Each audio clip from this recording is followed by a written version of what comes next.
Hello students, आप सभी के लिए पैसिव वॉइस का मास्टर रूल और उसका चार्ट, ताकि आप सभी को टेंस से संबंधित पूरे नियम एक ही वीडियो में उपलब्ध कराई जा सके, मैं आप सभी के लिए लेकर आया हूं।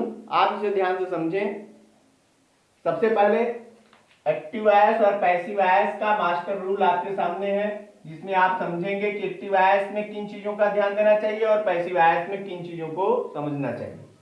एक्टिव वॉइस में आप देखें, ये अफर्मेटिव सेंटेंस का रूल है कि पहले सब्जेक्ट होता है, फिर हेल्पिंग वर्ब और मेन वर्ब होता है, फिर ऑब्जेक्ट, फिर अदर्स होता है।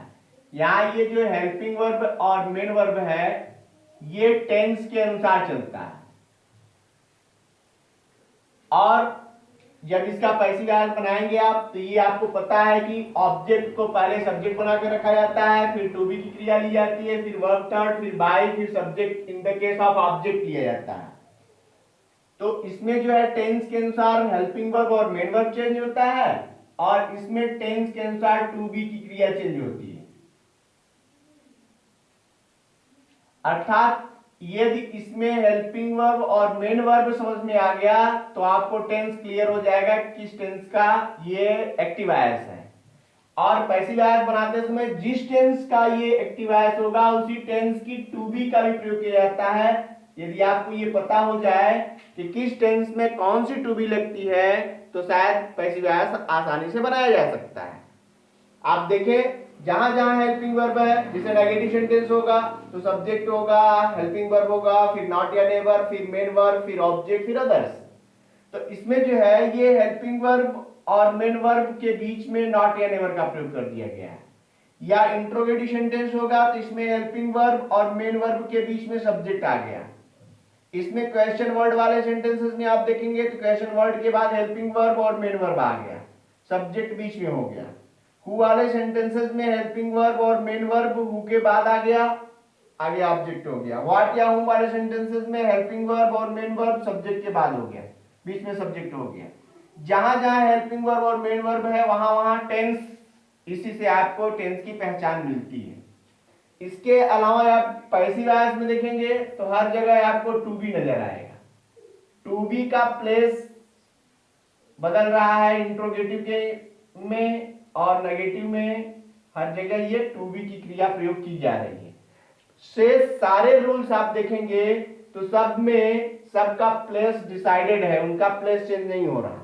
लेकिन ये जो हेल्पिंग वर्ब और मेन वर्ब है एक्टिव वॉइस में, और टू बी की जो क्रिया है वो पैसिव वॉइस में चेंज हो रही है। जहां जहां टू बी लगा है, आप टेंस को, अलग अलग टेंस को पैसिव वॉइस में आपने पढ़ा और सभी के जो है अलग अलग टू बी की क्रियाओं को समझने का प्रयास किया। पैसिव वॉइस बनाते समय प्रत्येक टेंस की टू बी क्रिया का एक चार्ट मैं आपको दे रहा हूं, और एक्टिव वॉइस के हेल्पिंग वर्ब और मेन वर्ब को एक में मिलाकर दे रहा हूं। एक्टिव वॉइस और पैसिव वॉइस दोनों के हेल्पिंग वर्ब और टू बी की क्रियाओं को यदि क्लियर कर लिया जाए तो शायद पैसिव वॉइस क्लियर हो जाएगा। शेष आप मास्टर रूल्स की स्क्रीनशॉट लेकर के आप देख सकते हैं कि अफर्मेटिव में इसका रूल क्या होगा, नेगेटिव में क्या होता है, इंट्रोगेटिव में हेल्पिंग वर्ब से, क्वेश्चन वर्ड से, या हु वाले और व्हाट या हुम वाले सेंटेंसेस के रूल्स किस तरह बनाए गए हैं। इसमें पोजीशन केवल आपको हेल्पिंग वर्ब और मेन वर्ब की एक्टिव वॉइस में और पैसिव वॉइस में टू बी की क्रियाओं की पोजीशन को ध्यान में रखना है।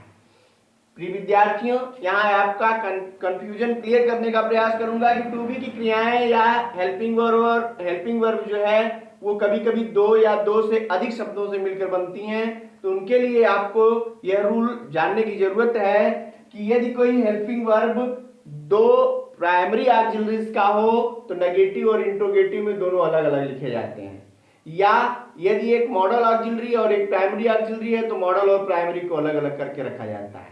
कभी कभी ऐसी सहायक क्रियाएं हो जाती हैं जिसमें प्राइमरी ऑक्सिलरीज दो हों और मॉडल ऑक्सिलरीज एक हों, जैसे विल, हैव बीन। तो विल मॉडल ऑक्सिलरी और have been primary auxiliary.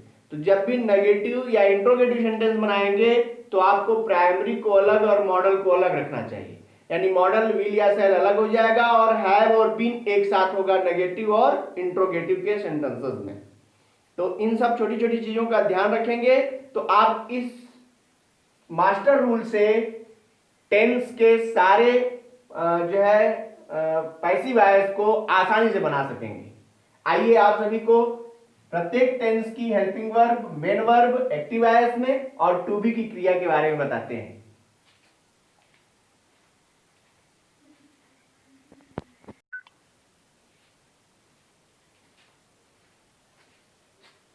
Helping verb और मेन वर्ब की और पैसिव वॉइस में टू बी की क्रिया को देखने के लिए आप इस चार्ट को देखें। इंडिफिनिट से रिलेटेड तीनों टेंस को मैं एक साथ लेकर आया हूं, बारी बारी से सारे टेंस को देख लिया जाएगा। सबसे पहले प्रेजेंट इंडिफिनिट टेंस में अफर्मेटिव सेंटेंस में कोई भी सहायक क्रिया नहीं होती, ये आपको जानने की जरूरत है। और मेन वर्ब जो है तब वर्ब फर्स्ट या वर्ब फर्स्ट में एसईआईएस होता है। सिंगुलर नंबर सब्जेक्ट के साथ वर्ब फर्स्ट में एसईआईएस, प्लूरल नंबर सब्जेक्ट के साथ वर्ब फर्स्ट का प्रयोग किया जाता है। नेगेटिव और इंट्रोगेटिव सेंटेंस में सहायक क्रिया डू या डज का प्रयोग किया जाता है और मेन वर्ब वर्ब फर्स्ट का प्रयोग किया जाता है। अब ये आपकी प्रेजेंट इंडेफिनिट टेंस की एक्टिव वॉइस की पहचान हुई। इसे जब आप पैसिव वॉइस में चेंज करेंगे तो इसमें टू बी की क्रिया इज एम आर लगाई जाती है और मेन वर्ब का थर्ड फॉर्म प्रयोग किया जाता है। इसी तरह पास्ट इंडेफिनिट टेंस को देखेंगे। पास्ट इंडेफिनिट टेंस में अफर्मेटिव में कोई सहायक क्रिया नहीं होती, इसमें मेन वर्ब का सेकेंड फॉर्म प्रयोग किया जाता है। और नेगेटिव और इंट्रोगेटिव में सहायक क्रिया डिड का प्रयोग किया जाता है और मेन वर्ब जो है वो वर्ब फर्स्ट हो जाता है। पैसिव वॉइस में जब आप जाएंगे तो यहाँ टू बी की क्रिया वाज या वर्ब प्रयोग होती है और वर्ब का थर्ड फॉर्म प्रयोग कर दिया जाता है। इसी तरह फ्यूचर इंडेफिनिट टेंस को देखेंगे तो फ्यूचर इंडेफिनिट टेंस में सहायक क्रिया विल या सेल का प्रयोग किया जाता है और इसके साथ वर्ब फर्स्ट प्रयोग किया जाता है एक्टिव वॉइस में।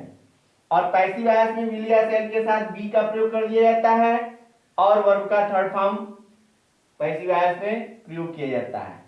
विल या सेल के साथ बी प्लस वर्ब थर्ड प्रयोग किया जाता है। इस तरह से आपने देखा प्रेजेंट इंडेफिनिट टेंस में, पास्ट इंडेफिनिट टेंस में और फ्यूचर इंडेफिनिट टेंस में एक्टिव वॉइस में कौन सी हेल्पिंग वर्ब और मेन वर्ब प्रयोग होती है और पैसिव वॉइस बनाते समय कौन सी टू बी का प्रयोग करना चाहिए।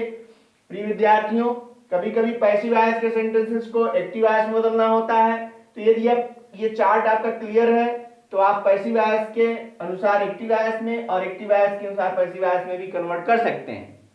आइए इसी तरह हम अगला जो है टेंस देखते हैं, present continuous tense. Present continuous tense में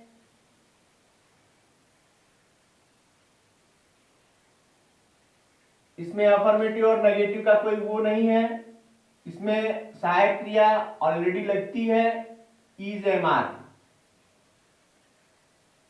इज एम आर सहायक क्रिया लगती है और इसमें जो है मेन वर्ब में वर्ब फर्स्ट में आईएनजी लग जाता है, वर्ब फर्स्ट प्लस आईएनजी का प्रयोग कर दिया जाता है, ये एक्टिव वॉइस में होगा। पैसिव वॉइस में जाएंगे तो इज एम आर के साथ बीइंग का प्रयोग किया जाता है, अर्थात इज एम आर के साथ बीइंग प्लस वर्ब थर्ड का प्रयोग किया जाता है। Active voice, passive voice, present continuous tense को आपने देख लिया। इसी तरह आप पास्ट कॉन्टिन्यूअस टेंस को देख लीजिए।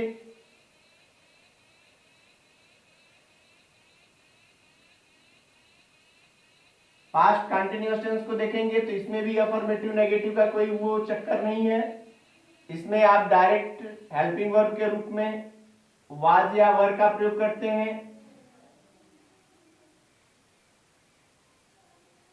और इसमें भी वर्ब फर्स्ट में आईएनजी प्रयोग किया जाता है। पैसिव वॉइस बनाते समय इसमें बीइंग का प्रयोग कर दिया जाता है, वाज या वर के साथ बीइंग प्रयोग किया जाता है और main verb verb third already हमेशा प्रयोग किया जाता है। फ्यूचर कंटिन्यूअस टेंस को भी आप देख लीजिए। फ्यूचर कंटिन्यूअस टेंस में विल या शैल के साथ बी लगता है प्लस वर्ब फर्स्ट में आईएनजी का प्रयोग किया जाता है, इसका पैसिव वॉइस नहीं बनता। इसे आप ध्यान देंगे कि इस तरह के सेंटेंसेस का पैसिव वॉइस नहीं बनता, इसे आप इस तरह से इंगित कर सकते हैं। ये हो गया आपका कंटिन्यूअस का। अब आपको परफेक्ट टेंस की ओर ले चलते हैं, आप चाहे तो स्क्रीनशॉट लेते रहें। प्रेजेंट परफेक्ट टेंस को देखिए। प्रेजेंट परफेक्ट टेंस में हेल्पिंग वर्ब लगती है हैज या हैव एक्टिव वॉइस में, और वर्ब का थर्ड फॉर्म प्रयोग किया जाता है। अब आप जब पैसिव वॉइस में लगाएंगे तो पैसिव वॉइस में हैज या हैव के साथ हैज या हैव के साथ वर्ब थर्ड प्रयोग किया जाता है। ये तो ऑलरेडी वर्ब थर्ड है आपका, हैज या हैव प्लस बीन लग जाएगा, प्लस वर्ब थर्ड हो जाएगा। इसी तरह पास्ट परफेक्ट टेंस को देखिए। पास्ट परफेक्ट टेंस में एक्टिव वॉइस में हैड का प्रयोग किया जाता है, मेन वर्ब जो है वर्ब थर्ड होता है। पैसिव वॉइस बनाते समय हैड के साथ बीन का प्रयोग किया जाता है, प्लस वर्ब थर्ड ऑलरेडी प्रयोग किया ही जाता है। फ्यूचर परफेक्ट टेंस में देखिए,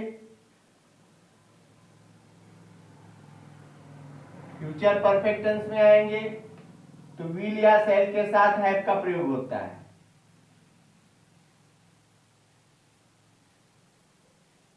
प्लस हैव, और मेन वर्ब जो है वो वर्ब के थर्ड फॉर्म के रूप में आती ही है परफेक्ट टेंस में। पैसिव वॉइस में जब आप बदलेंगे इसको तो पैसिव वॉइस में विल या शैल के साथ हैव बीन का प्रयोग किया जाता है, प्लस वर्ब थर्ड का प्रयोग पैसिव वॉइस में किया जाता है। ये हुआ आपका परफेक्ट टेंस का चार्ट।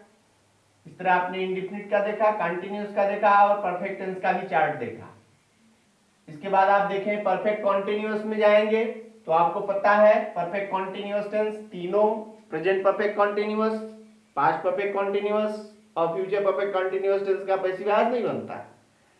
फिर भी आपको उसका चार्ट देखना है, उसको समझना चाहिए, ताकि ऐसे सेंटेंसेस हो तो आप समझ सकें कि ये किस तरह के एक्टिव वॉइस किस टेंस का है, पैसिव वॉइस बनना चाहिए या नहीं बनना चाहिए। इसके लिए आपको मेरे टेंस चार्ट की वीडियो देखनी चाहिए।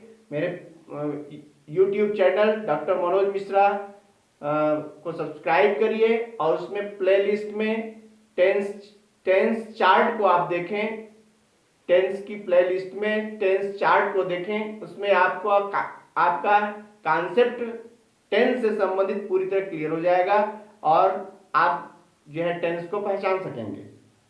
प्रिय विद्यार्थियों, इस तरह से आपने एक मास्टर रूल और टेंस चार्ट और पैसिव वॉइस की टू बी के चार्ट के माध्यम से आपने इसे आसानी से समझने का प्रयास किया। उम्मीद करता हूं कि आप सभी को टेंस बिल्कुल समझ में आ गया होगा और आप इससे संबंधित कोई समस्या नहीं रह गई होगी। अगली जो है टेंस पैसिव वॉइस से रिलेटेड इंपरेटिव सेंटेंस के रूल्स और स्पेशल रूल्स, पैसिव वॉइस के कुछ स्पेशल रूल्स होते हैं जिसमें मुख्य मुख्य चीजों का आपको ध्यान देना चाहिए। उन सब विशेष नियमों के साथ मैं पुनः आप सभी के बीच में आऊंगा। तब तक के लिए आप सभी को बहुत बहुत धन्यवाद।